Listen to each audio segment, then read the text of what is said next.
Hello, my dear lab, how are you? Hello also to anybody else who may watch this presentation someday. I'm Nikos, a doctor in ZEM, and my PhD focuses on the intersexual interactions of mandrills. And what I'm going to present you briefly today is the question I'm dealing now and has to do with the potential existence of sexual coercion in mandrills. Let me start with some information about the species. They look like that, at least the females and the juveniles, and they live in southern Gabon in West Africa. They form polygynous groups which may reach even several hundreds of individuals, and they are seasonal breeders with a birth peak around January to March and a reproduction peak around the European summer.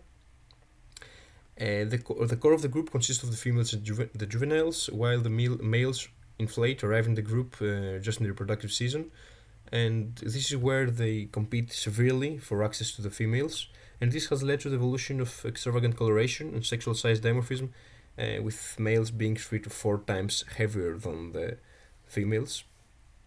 This suggests maybe that the mating outcomes are largely controlled by males, yet the extravagant male coloration that I just referred to suggests that it may have been the target of female preference. So female choice seems to exist also.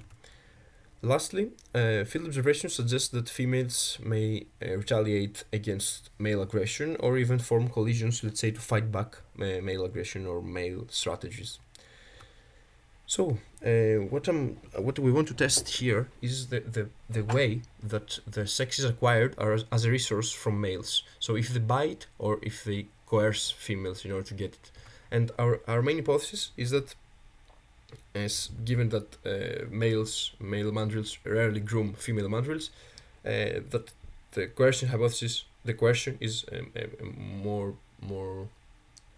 possible strategy than the bribing, than like buying sex by grooming. So in particular, our first question that has already been analyzed more or less has to do with the aggression that fertile females receive in comparison to non-fertile females. So here we see that the tumescent T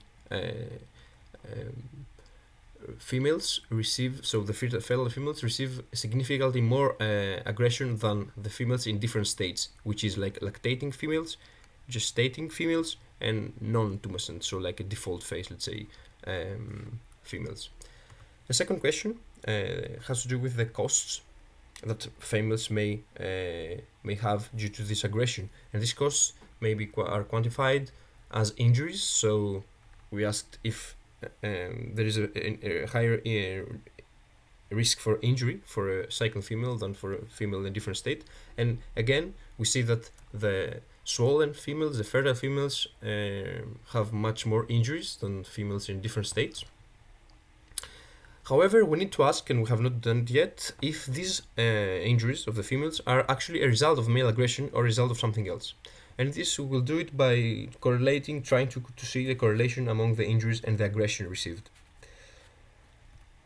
A second section of this cost for females context is dealing with the cortisol concentration of the females during the aggressive assaults. So we need to, it's not done yet, but we want to test the correlation of the cortisol concentration and the aggression received by the females.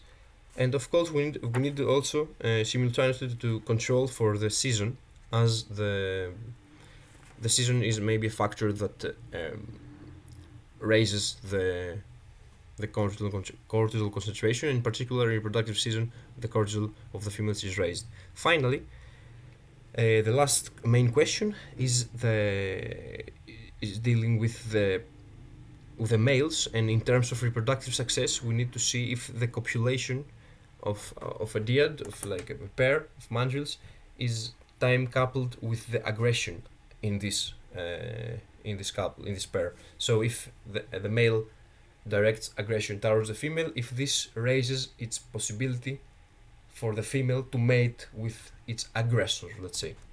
So these were my main questions for this part of my PhD. Thank you very much for your attention, and see you around.